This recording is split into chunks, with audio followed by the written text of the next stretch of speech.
My name is Melanie Harrison. I'm the country leader for Deloitte Namibia.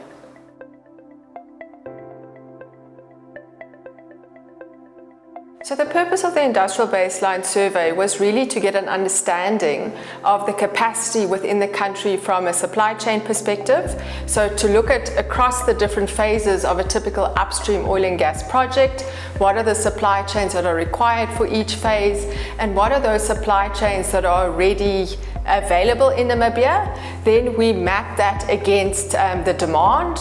We use a scenario-based demand mapping because we don't have FID yet, so we don't know the demand. So it was to assess based on the gap between the demand and the supply in terms of where there would be further investment required from a supply chain perspective.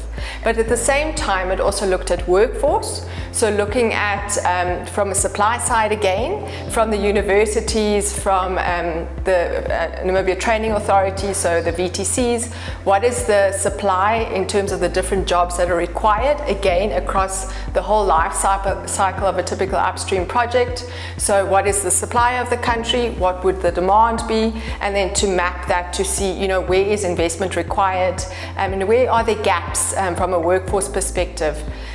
The whole objective behind it is to make sure that Namibia gets as much local value and local participation as possible. So that's why we map the supply chains and the workforce to really see where are those gaps and what do we need to focus on. Once hopefully we do get FID, and we've got the construction phase that will happen after that. So what do we need to focus on in building supply chains? What are those supply chains that need to be built, as well as workforce?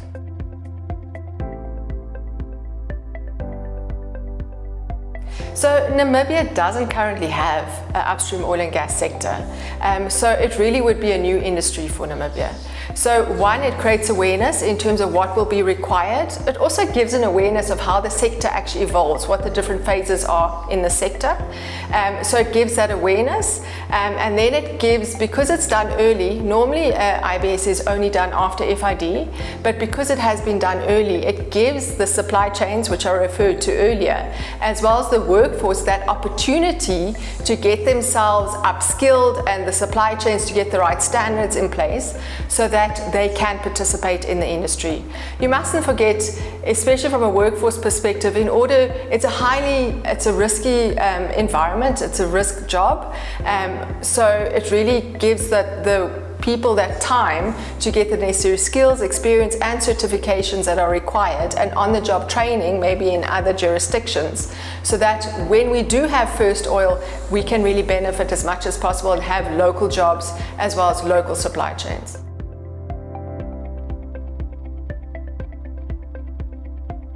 So when we did the study, we started off with a lot of interviews by a number of stakeholders, stakeholders such as government institutions, ministries, etc. And through those interviews, we got an understanding of what the expectations are of the industry as well as challenges. So some of the challenges that came up was really, like I mentioned, lack of knowledge of the sector because it's new, we don't have the sector. So really not understanding what are the requirements in the sector, the complexities of the sector. Lack of anticipation of economic upset. We often speak about the Dutch disease and the risk of the Dutch disease, the risk of corruption. So those are just some of the challenges. But there's also numerous expectations. Like I already mentioned, we want to make sure that Namibia has as much local participation as possible. We could talk about local content, but I prefer the word local participation because we want Namibians to participate. We want Namibian supply chains to participate. So that would mean a positive contribution to GDP, maximum contribution of Namibian suppliers, meaningful skills transfers and training, and transparent legal and political environment. So those were just from the interviews, the challenges and expectations. Then the next step was to do a survey, and the survey we conducted with a number of supply chains. We had 254 suppliers that responded to the survey, and from that, from the survey, we identified that there's a very clear interest in the sector. About 80% of the suppliers that responded to the survey were very clear that they are interested in participating in the sector, but again, they just don't know where they should play. They don't know where they fit and in which phases they fit. 45% of those supply chains can be ramped up without major investment. So Namibia is quite well placed in a number of supply chains where we can very quickly participate in the sector. And there's a significant need for investment specifically in health and safety. So like I mentioned, it is a risky sector, so health and safety is table stakes. It's really a core requirement within the industry, and that was one area where we did find a number of the supply chains do have some forms of health and safety, but it really needs to be ramped up. And in order to participate in the sector, it really is one area where clear focus will be required. Then from a workforce perspective, we found that some critical qualifications for technical jobs were identified as insufficient. So there's definitely some investment required in the technical type of jobs, and specific oil and gas qualifications do not exist in country currently, which is again understandable because we don't have the sector yet. Then we also did a local content impact assessment, and from that we did the different scenarios. So we had the one scenario which we call one FPSO, but it's one upstream project, and with one upstream project we expect about a 5.8% increase in GDP growth and about 7,000 jobs that can be created in the production phase. The other scenario that we looked at was 4 FPSOs, but these coming on board at different timelines, 3 to 2 years after each other after FID. And from a 4 FPSO scenario, we saw 21% GDP growth and 26,000 jobs created within the production phase.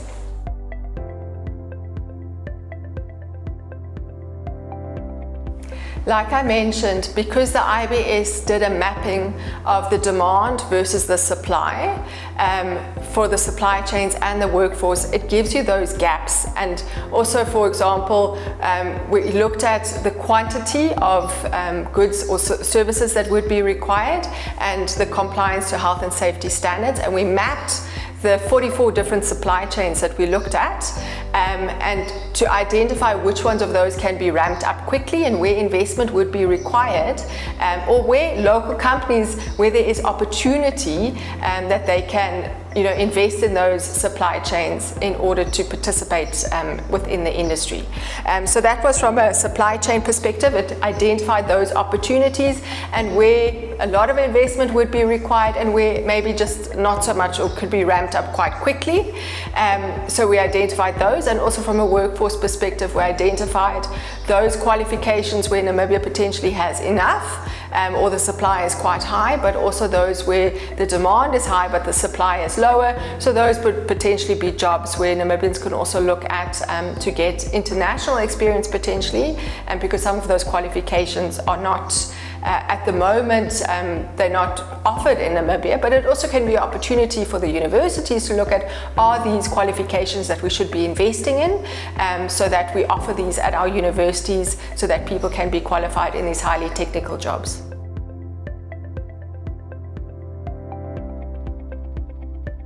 So because we needed to get a lot of information from suppliers and we needed them to participate in a survey, so what we did was we had quite a big media campaign in order to get awareness out there from suppliers that this is what we're doing, this is why you should participate. So we went out and we had sort of briefs in the newspapers, the local newspapers, the Namibian, the Republican and the Namib Times at the coast, just to create awareness of the survey. And we also were very vocal on social media and shared a lot on social media about the survey. We had a webinar which was obviously open to anyone to participate in, and we also had it on the radio stations. We had about 99 airings in the radio stations, also some in local vernacular, to get people aware of the survey so that they could participate and to create that transparency. But at the same time we did our own research, so we knew which supply chains we would be requiring. So we would go on the associations, say now the Construction Industry Federation, and try and engage with them so that the survey is shared with their members, same as the Engineering Association, the Hospitality Association, the NCCI, etc. So wherever we found an association, we also shared that with the association so they could share it with their members, but we also did target. So we would, for example, see that we need hospitality industry, so we would go and reach out to the different hotels, bed and breakfast, etc., and ask them to participate via email, and we did follow up with that quite a lot. So that was how we tried to create this transparency to try and get people to participate. But then we also needed to do some validation of those supply chains that did participate.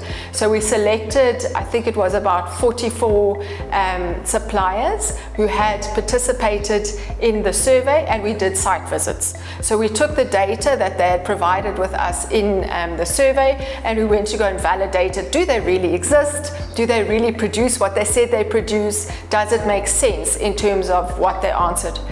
So that is how we validated the data. We obviously couldn't do 254 site visits, so we couldn't do all of them, but we did it on a sample basis. And then from a workforce perspective, we got that data from the universities directly. So we asked them for their graduates, how many they had, enrollments they had, how many people were qualified, etc. And we used that data.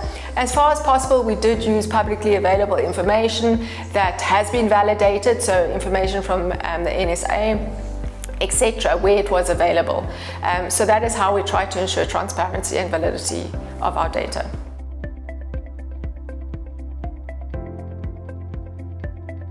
So there is already the draft local content policy for the upstream oil and gas sector, and there's also an implementation plan that's associated with the policy, and the IBS is quoted in that.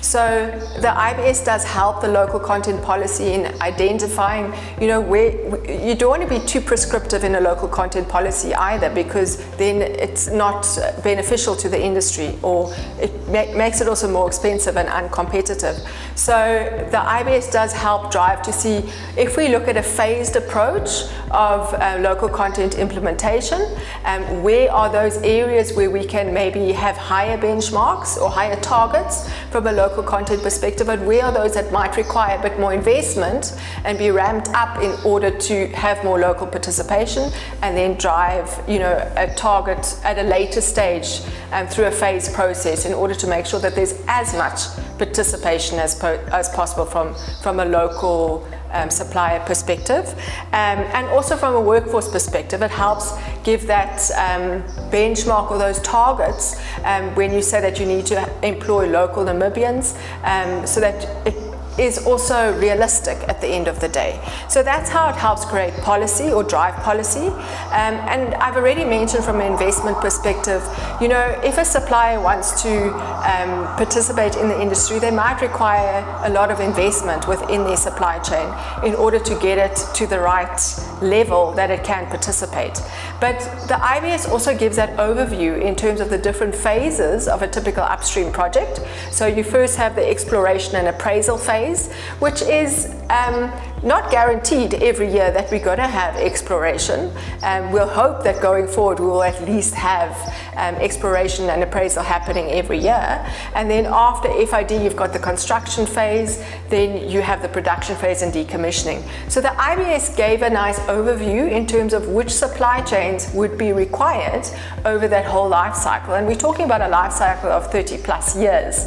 But where is it more guaranteed that you'll have a longer contract, if I can call it that, and where is it more short term in terms of the exploration and appraisal phase. So it helps give suppliers a bit of oversight or insight actually in terms of what is required in the industry and where it would make sense to invest, because obviously you don't want to put a lot of money into something that is high risk and you're not in a way guaranteed that you will get a return out of it. So it gives that confidence in terms of what supply chains would be required for extended period of time, and what you would need to do in order to ramp up your company in order to meet the standards, etc., that you can participate in the industry.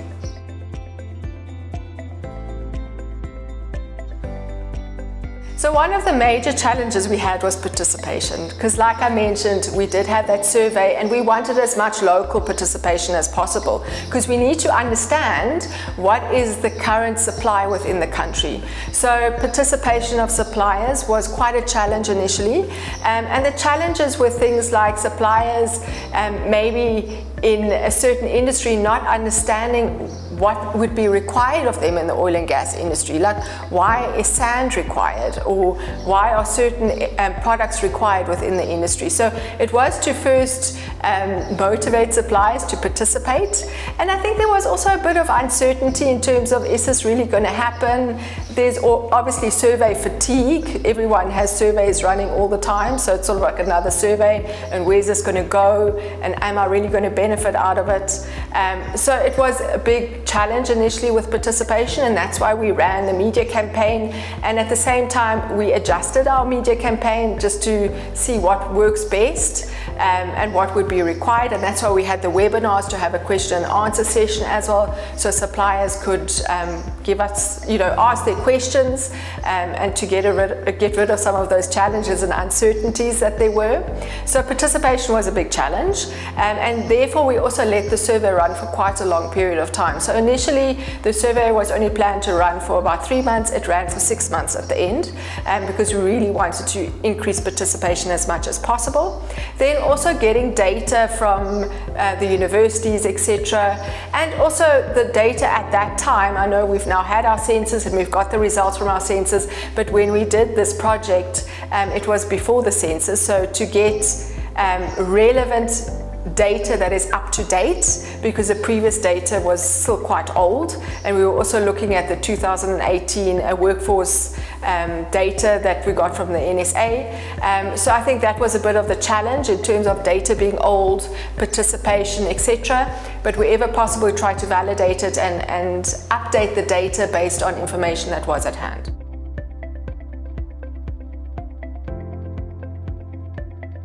So I think it's a very exciting time. It's an exciting time to be a Namibian in Namibia with this industry potentially coming.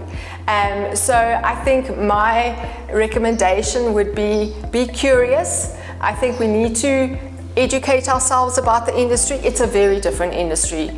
So one needs to understand it. It's not the industries that we are familiar with within our country. So it's really be curious, educate yourself about the industry, and once you've educated yourself about the industry, you can identify opportunities where you can also benefit more out of it. But you really need to start off with researching about it, attending sessions, attending conferences, listening to webinars, doing some research about other countries which have oil and gas industry, but really, be curious and see where that opportunity potentially is, and ask questions. There's no such thing as a stupid question.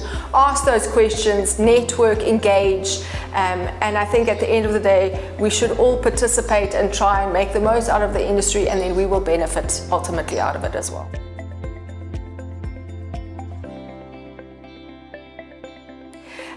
Not right now. I think, like I already mentioned, it's an exciting time to be a Namibian in Namibia. I'm very excited about this industry potentially coming. Obviously, we're still waiting for FID, and FID is not guaranteed. So let's hope we get FID, and if we get one FID, we'll hopefully get the next one and the next one, because I think this country can really flourish out of it, and I'm really excited to see where Namibia will be 10 to 15 years' time.